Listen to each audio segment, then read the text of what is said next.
Hello friends, Aaron classes में आपका स्वागत है। आज हम पढ़ेंगे नया टॉपिक स्मृति। स्मृति क्या होती है?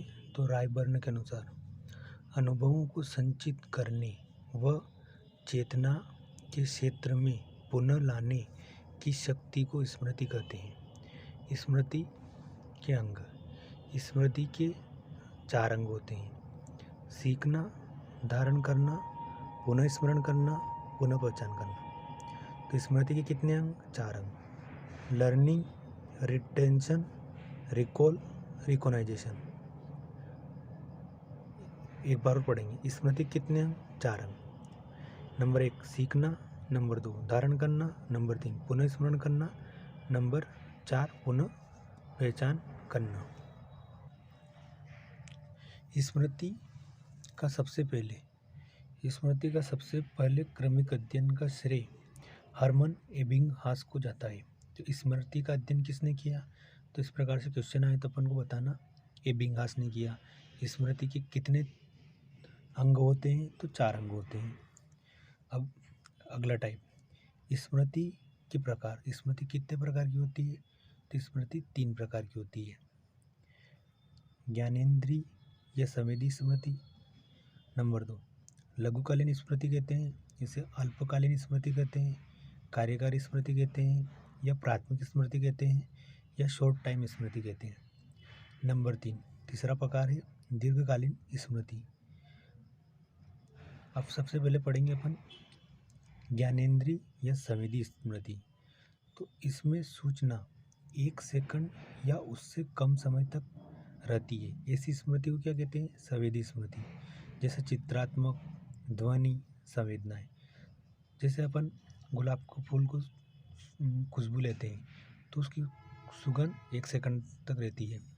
जैसे अपन ने कहीं पे देखा और अचानक से उसका दृश्य हमारे माइंड में रहा और फिर भूल जाते तो 1 सेकंड तक। तो अपने संवेदी अंगों आँख, कान, नाक के द्वारा अपन जो देखते, सुनते या थोड़े 1 सेकंड तक जो सूचनाएं संग्रहित करते हैं उनको अपन संवेदी स्मृति के अंतर्गत रखते हैं। नंबर 2 लघुकालिक स्मृति, अल्पकालिक स्मृति, कार्यकारी स्मृति, प्राथमिक स्मृति। तो इसमें सूचनाएं 30 सेकंड तक रुकती है। कितने सेकंड तक? 30 सेकंड तक। फिर अगली स्मृति है दीर्घकालीन स्मृति। इसमें सूचनाएं कम से कम 30 सेकंड या इससे अधिक या अनंत तक रुकती है। इसमें सूचनाएं कितनी देर तक रुकती है? 30 सेकंड या इससे अधिक या अनंत तक। अब हम पढ़ेंगे दीर्घकालीन स्मृति के प्रकार। दीर्घकालीन स्मृति के 2 प्रकार हैं: एक घोषणात्मक स्मृति और नंबर 2 अघोषणात्मक स्मृति। घोषणात्मक स्मृति किसे कहते हैं? जिसको अपन शब्दों में व्यक्त कर सकते हैं। और अघोषणात्मक स्मृति जिसे अपन शब्दों से आसानी से व्यक्त नहीं कर सकते हैं। घोषणात्मक स्मृति में क्या है? कौन सी स्मृति होती है? जैसे कि प्रासंगिक स्मृति। प्रासंगिक स्मृति में जीवन रचित घटनाएं, इसे एपिसोडिक स्मृति भी कहते हैं। अपने जीवन से घटी आत्मकथाएं हैं या जीवन चरित्र, इस प्रकार की घटनाएं, प्रासंगिक घटनाएं, शादी ब्याह या अपन कहीं घूमने गए तो ऐसे एक प्रसंग टाइप घटना होती है ना, उसको अपन क्या कहते हैं? प्रासंगिक या एपिसोडिक मेमोरी। अर्थगत या सिमेंटिक इंग्लिश में कहते हैं।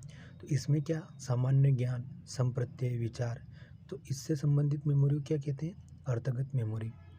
फिर अस्पष्ट मेमोरी या अघोषणात्मक स्मृति, जिसमें आसानी से शब्दों से व्यक्त नहीं किया जा सकता।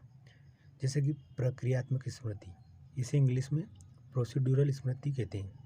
जैसे कि अपन मकान बनाते हैं तो एक प्रोसेस रहती है कि पहले अपन ईंटें लाते हैं, फिर सीमेंट लाते हैं, फिर कारीगर घर के मकान को नापता है। तो इस प्रकार की स्मृति एक प्रक्रिया चलती।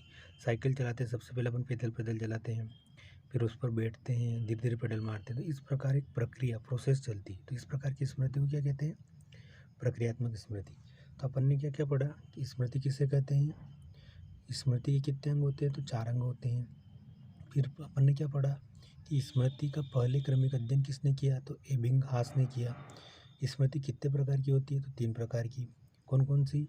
संवेदी स्मृति, जिसमें सूचनाएं 1 सेकंड तक रहती है। लघुकालीन स्मृति, जिसे अपन शॉर्ट टाइम मेमोरी भी कहते हैं, इसमें सूचनाएं 30 सेकंड तक रहती है। फिर अपन ने पढ़ा दीर्घकालीन स्मृति, तो दीर्घकालीन स्मृति में सूचनाएं 30 सेकंड या उससे अधिक अनंत तक रहती है। फिर अपन ने दीर्घकालीन स्मृति के 2 प्रकार पढ़े, स्पष्ट स्मृति जिसे अपन घोषणात्मक स्मृति कहते हैं, और एक और पढ़ा अस्पष्ट स्मृति जिसे अघोषणात्मक स्मृति कहते हैं। स्पष्ट स्मृति के 2 प्रकार पढ़े थे, एक प्रासंगिक जिसमें जीवन रचित घटनाएं हो, और अर्थगत जिसमें सामान्य ज्ञान हो, विचार हो, तार्किकता हो, इस प्रकार की स्मृति। अस्पष्ट स्मृति के अंतर प्रक्रियात्मक स्मृति, जैसे कि साइकिल चलाना। अब हम पढ़ेंगे स्मृति मापने की विधियाँ। अपन को सिर्फ इसका नाम याद रखना है। स्मृति नापने की सबसे पहली विधि है प्रत्याहन विधि, रिकॉल करना। रिकॉल क्या है? जैसे अपन ने पहले कोई टॉपिक पढ़ लिया है, अब उसको अपन टॉपिक कॉपी से पढ़ा हो तो उस कॉपी को बंद कर लेते हैं, फिर उसको मन में याद करते हैं, फिर अपन देखते हैं कितना याद हुआ। तो इस प्रकार की स्मृति को क्या बोलते हैं? प्रत्याहन या रिकॉल स्मृति की विधि है। फिर प्रत्याभिज्ञान विधि या रिकॉनाइज विधि, तो पूर्व में सीखे पाठ से मिलते जुलते पाठ के साथ उपस्थित किया जाता है। पुनर्निर्माण विधि या रिकंस्ट्रक्शन विधि, जैसे अपन कुछ भी बनाते हैं तो पहले उसको बना लेते हैं और फिर तोड़ के फिर बनाते हैं, पुनः से निर्माण करते हैं। पुनः सीखना, इसमें अपन फिर से सीखते हैं। फिर एक और विधि है PQRST विधि, जिसे थॉमस तथा रॉबिन्सन ने दी। तो अपन को सिर्फ इनके नाम याद रखना है, इनका इतना डिटेल पढ़ने की कोई ज़रूरत नहीं। इनमें सिर्फ ऐसे ही पूछेगा कि ये विधि किससे संबंधित है, प्रत्याहन विधि या रिकॉल विधि, ये काय की विधि है, तो स्मृति मापने की विधि। प्रत्याभिज्ञान विधि कैसे कहते हैं, पुनर्निर्माण विधि क्या होती है, पुनः सीखना विधि क्या होती है। तो अपन विधियों के सिर्फ नाम याद रखना है। 5वीं विधि पढ़ेंगे अपन PQRST मेथड। यह विधि थॉमस तथा रॉबिन्सन ने दी थी। P का मतलब क्या है? प्रीव्यू यानी पूर्व अवलोकन। Q का मतलब क्या है? क्वेश्चन करना। R का मतलब रीड एंड पढ़ना। S का मतलब सेल्फ रेसिटेशन यानी स्वतः जोर से पढ़ना। T का मतलब टेस्ट परीक्षण। अपन को इतना याद नहीं रखना है, अपन को बस ये याद रखना कि PQRST मेथड किससे संबंधित है, तो स्मृति मापने की विधि है। और इसको किसने दिया था, तो थॉमस तथा रॉबिन्सन ने दिया था। स्मृति का प्रथम मॉडल, जिसे सूचना प्रकरण उपागम या अवस्था मॉडल कहा जाता है, ये किसने दिया था, तो एटकिंसन व सिप्रिन ने 1968 में दिया था। प्रश्न ऐसा आया था अभी वर्ग 2 के ओल्ड क्वेश्चन पेपर में एमपीटेट में कि स्मृति का प्रथम मॉडल, जिसे सूचना प्रकरण उपागम या अवस्था मॉडल कहा जाता है, ये किसने दिया, तो एटकिंसन ने व सिप्रिन ने दिया। अब अपन पढ़ेंगे स्मृति की प्रक्रिया के 3 तत्व होते हैं। कितने तत्व होते हैं? 3 तत्व होते हैं। सबसे पहले ये कूट संकेतन, इनकोडिंग। सबसे पहले क्या पढ़ेंगे? कूट संकेतन, जिसमें अपन सूचनाओं को तंत्रिका तंत्र में ग्रहण करते हैं। कहीं से भी अपन बाहर से सूचनाओं को ग्रहण करते हैं, जिसे इनकोडिंग कहा जाता है। फिर दूसरे नंबर पे स्टोरेज, कोई भी सूचना अपन ने ग्रहण कर ली तो उसको अपन अपने दिमाग में संचय या भंडारण करते हैं। पुनः प्राप्ति, रिट्रीवल, यानी आवश्यकता पड़ने पर सूचनाओं की प्राप्ति। तो स्मृति प्रक्रिया कितने तत्व होते हैं? 3। पहले अपन ने क्या पढ़ा था? स्मृति प्रक्रिया के 4 अंग होते हैं। अब अपन क्या पढ़ रहे हैं कि स्मृति प्रक्रिया के 3 तत्व, कूट संकेतन, इनकोडिंग, संचय या भंडारण, स्टोरेज, पुनः प्राप्ति, रिट्रीवल।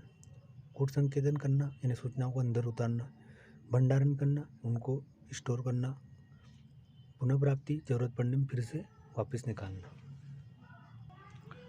अब पढ़ेंगे अपन विस्मरण या विस्मृति क्या होती है।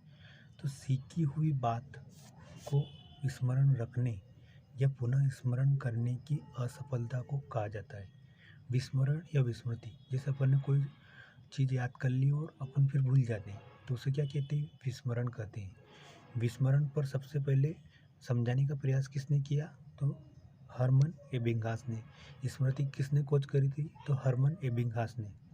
ठीक है, अब पढ़ेंगे अपन स्मृति और विस्मृति के महत्वपूर्ण कुछ और प्रश्न। एक एक मेमोरी आती है चलन स्मृति। चलन स्मृति क्या होती है या वर्किंग मेमोरी क्या होती है? तो चलन स्मृति का प्रतिपादन बेंडुली ने किया था। इसमें जटिल समस्याओं को हल करते हैं और सूचनाओं को 20 से 25 सेकंड तक रख सकते हैं तथा संशोधन भी कर सकते हैं। और इसके 3 तत्व होते हैं। पहले अपन ने पढ़ा था प्राथमिक स्मृति, जिसमें सूचनाओं को अपन 20 से 25 सेकंड तक रख सकते हैं, कोई दिक्कत नहीं, लेकिन वहाँ पर सूचनाएं भूल जाते हैं, अपन संशोधन नहीं कर सकते। लेकिन जो चलन स्मृति होती है ना, इसमें अपन सूचनाओं को 20 से 25 सेकंड भी रख सकते हैं और यहाँ पर सूचनाओं को संशोधन भी कर सकते हैं। अब इस मेमोरी के 3 तत्व होते हैं। इसके 3 तत्व हैं। सबसे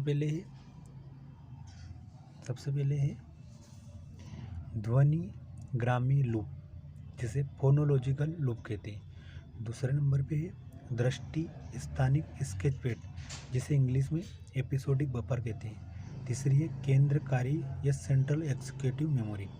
सबसे पहले पढ़ेंगे अपन ध्वनि ग्रामी लूप। इसमें सूचनाओं को अपन ध्वनि के माध्यम से, आवाज़ के माध्यम से अपन सूचनाओं को संचित करते हैं, उसे क्या कहते हैं? Phonological loop. दृष्टि स्थानिक स्केच पैड एपिसोडिक बफर, इसमें सूचनाओं को अपन दृश्य या आइकॉनिक रूप में देखते हैं। किसी चीज़ को दृश्य के रूप में देखते हैं ना, कोई सामने नज़र आती है, तो इस प्रकार की सूचनाओं को अपन दृष्टि स्थानिक स्केच पैड में संचित करते हैं। केंद्रीय कार्यकारी सेंट्रल एग्जीक्यूटिव, यह ध्वनि ग्राम व स्थानिक दृष्टि दोनों का समन्वय करती है।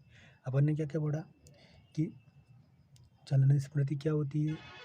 तो इस चलन स्मृति एक प्रकार की स्मृति होती है जिसमें सूचनाओं को 25 से 30 सेकंड तक रख सकते हैं। इसका प्रतिपादन बेंडुली ने किया और इसमें सूचनाओं को संशोधन भी कर सकते हैं। ये 3 प्रकार की होती है: ध्वनिग्रामी लूप, फोनोलॉजिकल लूप, दृष्टि स्थानिक स्केच पैड, केंद्रीय कार्यकारी या सेंट्रल एग्जीक्यूटिव। ये स्मृति के प्रकार है चलन स्मृति के। कुछ मेमोरी और बची उसके बारे में अपन पढ़ेंगे। एक मेमोरी का वो टाइप है कि पूर्व दीप्ति स्मृति या फ्लैश बल्ब मेमोरी किसे कहते हैं? तो जिसमें कुछ पिछली बातें याद आती है। जैसे कि ये वर्ग 2 के ओल्ड क्वेश्चन पेपर CDP में 2018 के एग्ज़ाम में ये क्वेश्चन पूछा था कि कई लोग जो उस समय जब वे सुन रहे थे कि राजीव गांधी की हत्या कर दी गई थी पर वे जीवित थे, उन्हें ठीक से याद है कि वे कहाँ थे और वे क्या कर रहे थे। तो पूर्व में अपन को, जैसे कोई अपने आसपास बातें कर रहा है कि राजीव गांधी की उस टाइम हत्या हो गई थी, ऐसे मर गए थे, पर फिर अपन को याद आता है कि नहीं, उस टाइम पे उनकी हत्या नहीं की गई थी, वो तो ठीक थे। तो इस प्रकार की जो स्मृति अपन को याद आती है उसे अपन पूर्व दीप्ति स्मृति कहते हैं, जिसे फ्लैश बल्ब मेमोरी भी कहते हैं इंग्लिश में। ऑटोबायोग्राफिकल मेमोरी या आत्मकथनात्मक मेमोरी, इसके अंदर अपनी खुद के जीवन के बारे में घटनाओं का पूछा जाता है। पहले अपन ने क्या पढ़ा था कि प्रासंगिक स्मृति, प्रासंगिक में सब घटनाओं के बारे में पूछते हैं, लेकिन आत्मकथा या ऑटोबायोग्राफिकल मेमोरी में खुद के जीवन से संबंधित घटनाओं के बारे में पूछा जाता है। तो इस प्रकार की स्मृति को क्या कहते हैं? Autobiographical memory. फिर अगली स्मृति है इमीडिएटली मेमोरी या तत्काल मेमोरी। तत्काल मतलब अचानक से अपन को मालूम पड़ता है। जिससे अपन नए जूते लाए बाज़ार से, अपन पहन के और जा रहे कहीं शादी में, फिर अचानक से क्या हुआ कि अपन को चुभन होती है, फिर अपन को याद आता है अरे अपन ने नए जूते पहन रखे, उस वजह से अपन को ये दर्द महसूस हो रहा है। तो अचानक से तत्काल अपन को सूचना मिलती है। इस प्रकार की मेमोरी को इमीडिएटली मेमोरी कहते हैं। स्मृति में एक प्रयोग में बकवास या नॉनसेंस शब्द शामिल किसने किया? तो एबिंगहास ने। किसने किया? एबिंगहास ने।